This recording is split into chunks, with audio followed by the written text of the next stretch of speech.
just a sand while it's dry your crown. I'm smelling my grass, walking back so where my grass are fading. I'm waiting so long, I'm waiting so long, I'm waiting so long, I'm waiting so long, I'm waiting so long, I'm waiting.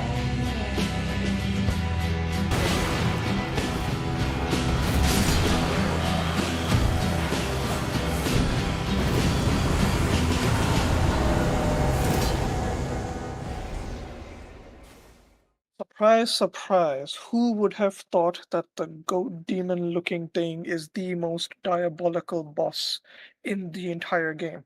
Now, that makes a lot of sense, but unfortunately, in this case, I don't think the Everdark Libra being such an artificial difficulty mess, being such a poorly balanced, poorly designed variant was the intention of the developers. Like, their Everdarks have been pretty damn reasonable, faring between, average, acceptable upgrades to downright amazing upgrades. Looking at balancers and looking at the Tricephalos boss, those are two examples of good Everdark variants. But this is just a mess. As where to begin? I used the term artificial difficulty, and just to explain it, what it is, explain what I mean by that concept. Artificial difficulty, from my understanding, is basically when something is difficult in ways that are either unfair or that just make the game harder without accounting for player skill. If the worst player in the game and the best player in the game have an equal chance defeating a boss, then that's not difficulty, that is artificial difficulty. It's something that it's where difficulty does not scale with the player skill, And this is the perfect example of that. And there's just every single thing about this boss is designed to just piss me off. And I think it's community consensus that this has to be the worst designed Everdark variant. So uh, let's just begin with the visual department. And this is the easiest thing to say because visually it is not different at all. Like, I've played the Everdark variant for so many times, and then I went back to the base variant of the boss, and literally it's exactly the same in terms of visuals. I did not notice anything different. So it has no upgrade in the visual department, which, okay, fine, that is a pretty big letdown, but to be honest, a lot of the Everdarks are like that as well. So that is nothing new. So the only thing that you can really critique this boss on is the gameplay, but then the gameplay is just utter trash. So to break it down, this is basically a caster boss. Phase 1, he does a mixture of spells and melee attacks. The melee attacks are super simple to avoid, but the spells require you to have knowledge of what the boss is knowledge of how the spells work, because they can overwhelm you quite easily and you might not even understand how the spell works. But to be honest, after you're exposed to this boss a couple of times, you'll get a handle of how the spells work. Phase 2 is where the nightmare really begins. Now, first and foremost, the boss enters into a stance and creates a explosion underneath it. Now, first of all, this already, if you're a melee character, this forces you to get off the boss. But you can't even then make the argument that, oh, just learn the dodge timing, because when the boss creates the explosion, it will linger for multiple seconds. So you're actually, when the boss transitions into its phase 2, you are actually you are incentivized to disengage with the boss. The boss actively is like, gives you the Uno reverse card, and it's like, no, it's my turn now. I'm gonna do what I want to do, and there's nothing you can do about it. If you're melee, there is absolutely nothing you can do about the boss's phase 2 transition. You are forced to disengage, which is a horrible, horrible feeling. Why the hell can you not do anything when you're a melee character? And you can do a little bit if you're playing range, like if you're playing Iron Eye, Revenant, stuff like that. You can lob your spells or lob arrows at him. But I'm pretty sure, now don't quote me on this, but I'm pretty sure during the phase 2 transition, the boss also has damage negation. I might be wrong on this, but if that is true, then that is just complete BS. Yeah, I'm pretty sure the boss has some level of damage mitigation when it's going into its phase 2 transition. So even if you are melee, then or even if you are a projectile character, then I mean you still do reduce damage anyway, and not to mention the boss has infinite poise, so you can't stance break, you can't poise break the boss by any means necessary, which again is literally just the boss telling you there get off of me, there's nothing you can do. But that's neither here or there. Once the boss enters phase 2, you'll understand very quickly why this is such an artificial difficulty boss, and and why it's so poorly designed. And that's because the boss isn't even the real threat. The real threat are the minions that he spawns that constantly harass you throughout the game. If you don't know, if you've never played the Everdark variant, basically the boss summons one clone for each player in the lobby. So it's minimum one because it's minimum one, but it can be up to 3 clones, one for each member of your party. And these clones is literally how you would expect a poorly designed enemy to be. They kill you in 2 to 3 hits. In some cases, they can even kill you in 1 hit. And they themselves take like 10 hits to kill if you're like a low damage character, and if you're a high damage character, they will take like 5 hits to kill. So that in and of itself is just like, oh, okay, so they have more damage and more defense than what you do as the player character, and they are meant to be clones of you. And that's just like, why are they designed like that? If it's designed to be a clone of your character, why is it just a stronger version of what you currently are? Why do the clones do more damage and receive less damage than what you do? That's just it just makes no sense. And their AI is incredibly aggressive. The boss becomes passive as soon as he spawns the clones, and then the AI will chase you down to the ends of the earth. You cannot avoid them. They are hyper aggressive. So you're essentially forced to kill them because they will run you down, and because they will 2 shot or 3 shot you, you are incentivized to deal with them, and the boss does generally become a little bit more passive. The boss will still spawn spells, and believe me, I'll get to that, but you're essentially forced to mow down the clones because they're so aggressive. But so then you would think the strategy would be, okay, well, kill the clones and then focus on the boss, right? Because the boss becomes primarily a spellcaster and uses melee attacks very infrequently in the second phase. Nope, because the boss just becomes a minion spammer till the end of days. As soon as you kill one of the clones, the boss can at any moment re-perform the summoning move, which will fully heal any clone that is currently alive and give them a damage and defense buff, and also respawn any clone that is currently dead. And the boss can do this with just one clone dying.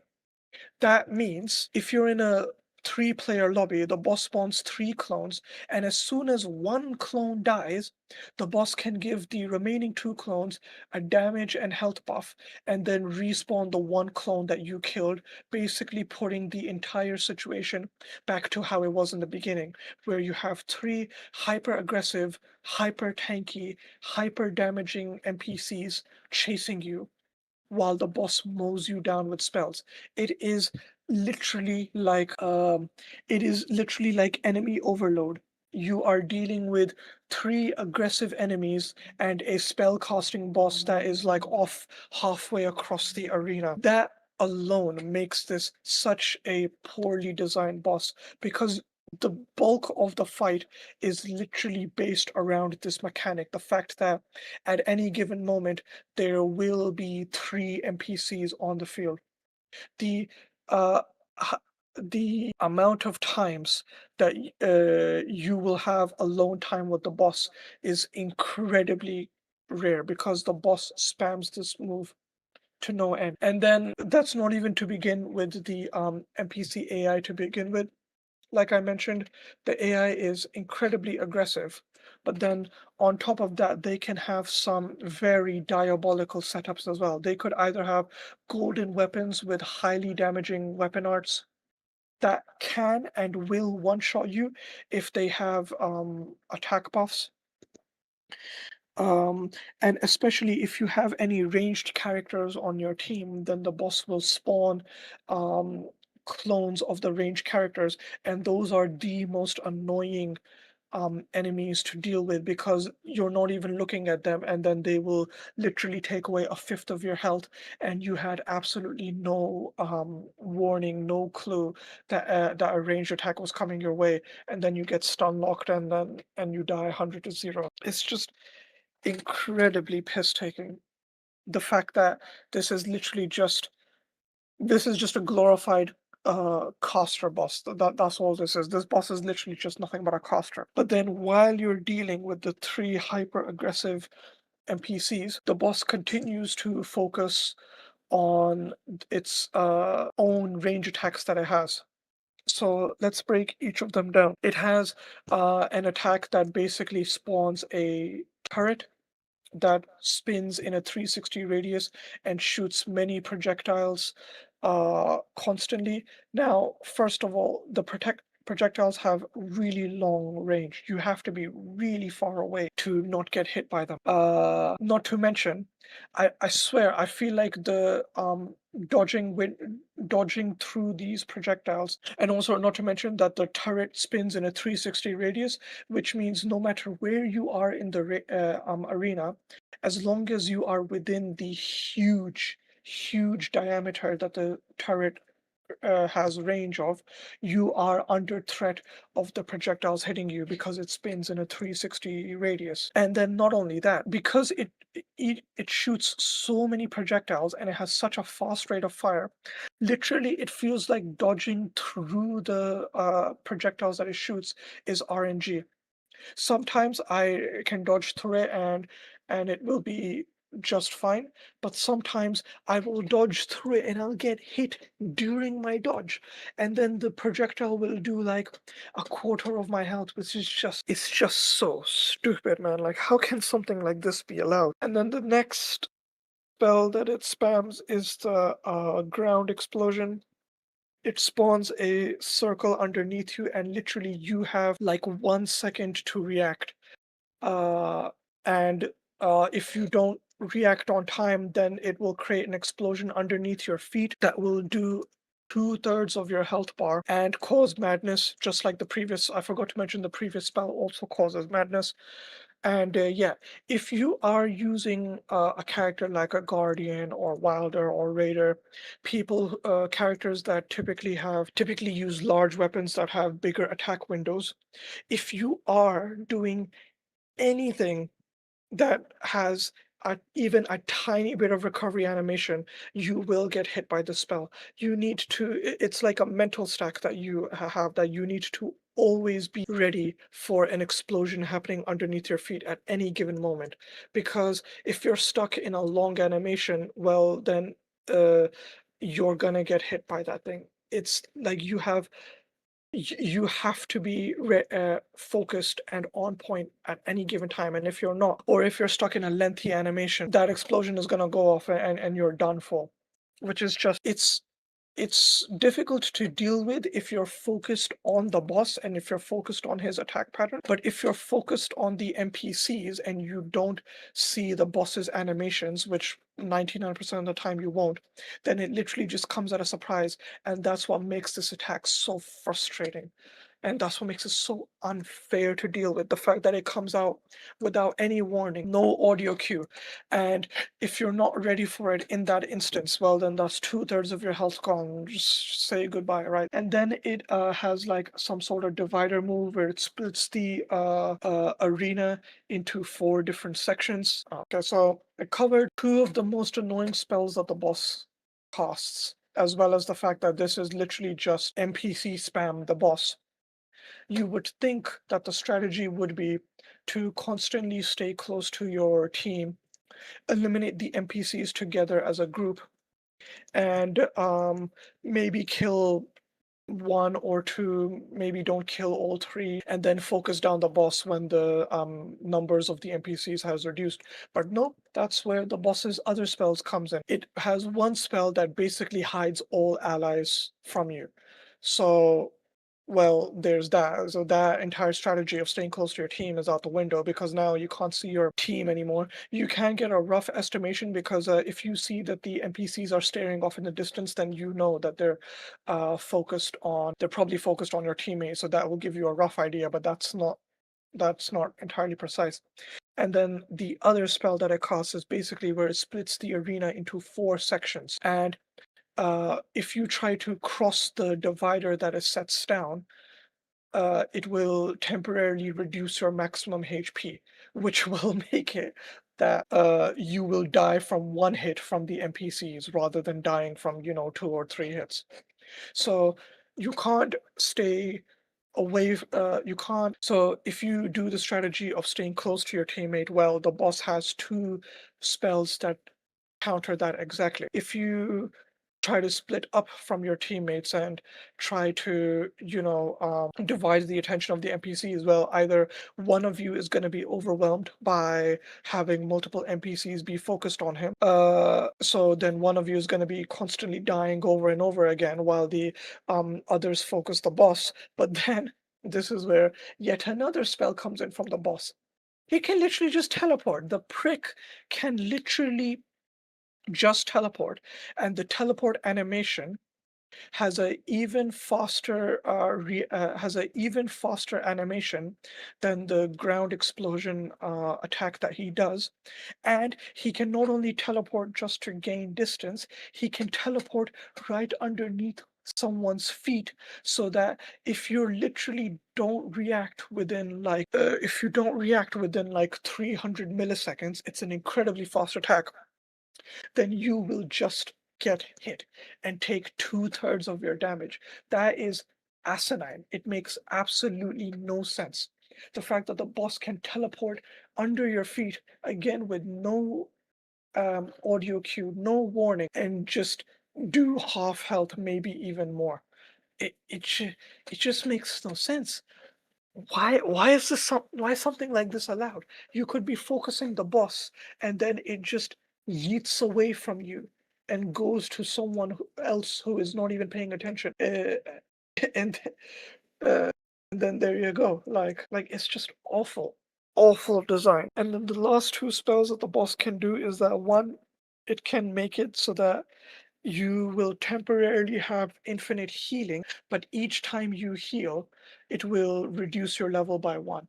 Now, this is, again, another really diabolical design because, unlike in regular expedition, if you lose a level, you cannot lose another level until you level up. So basically, you can never lose 2 consecutive levels ever. This boss breaks that rule. If you are not paying attention, and if you're low HP and you really need to heal, because like I said, the NPCs are chasing you down and you're low HP, you could accidentally heal while this debuff is active, and then you could lose 2 levels because you weren't paying attention of that tiny little pink icon next to your flask that shows that tiny little pink icon next to your flask that shows that you will reduce level. This is not an awful spell because if you are fighting the boss, chances are you are going to be high level. So you can maybe spare one, maybe two levels. If you're level 15 already, you could maybe spare two levels to get two free heals, but it's still incredibly unforgiving that you can lose more than one level at a time, which is it breaks the game mechanic. If you're in expedition, you cannot lose more than one level consecutively. Whereas with this boss, you can lose multiple levels over the course of the boss fight, which is just why. Just make give the make the debuff something else. Like you have infinite healing, but you heal less. Or the healing animation takes longer. Like why do you lose level for just trying to heal? Another really horrible spell, another spell that the boss can cast is where it uh, spawns double copies of each clone. So instead of 3 clones in a full lobby, it will spawn 6. This one is a really hit or miss because one advantage of this spell is that the clones can fight each other. Unlike when the boss spawns the set of 3, those clones cannot fight each other. But when the boss spawns the set of 6, the duplicates that the boss spawns can have beef with the original. So that is something that you can do in order to that is something that you can do in order to spread their aggro. Yeah, this boss, I complained about it quite a lot, but I still don't feel like I feel like there's still more that can be said about how frustrating this boss is. It literally feels like the core of this boss is just to overwhelm you with numbers, overwhelm you with spells while you're distracted with the numbers of the clones, and just uh, prolong the boss fight artificially, because while you're busy dealing with the clones, you're obviously not dealing any damage to the boss. And the boss just completely circumvents any particular counter strategy you may have. Stick with your teammates. Well, the boss can make your teammates invisible and split the arena, divide the arena into 4 sections. So if you're separated from your teammate, you won't be able to get back together with them. Okay, what if you divide and conquer, like how the boss does to you? Well, the NPC AI is very awkward in the sense that if it sets its sight on you, it will chase you to the ends of the earth, and it's very difficult uh, rerouting the aggro of the NPC. So if you try to split up, it could happen that one person basically takes the brunt of the aggro, while the other two could have a chance fighting the boss. But then when they're fighting the boss, it can literally teleport away, creating distance, and it could teleport to that one poor guy who's like taking all the aggro. It literally feels like the most RNG heavy boss, because it's like you need good weapons that have large area of effect coverage to deal with the NPCs, because one way you can exploit the NPCs is by using wide swinging or like wide arc attacks to basically stun lock the AI over and over again. Another thing is to have the passive weapon effect of reducing your aggro, the less likely to be targeted, because that can make it that it sort of breaks the NPC AI. But of course, getting that weapon passive effect is super RNG. And I did not even mention the madness buildup, how you can have all throughout the. I forgot to mention 2 other spells that are very frustrating, or one spell, but one madness buildup as well. One is the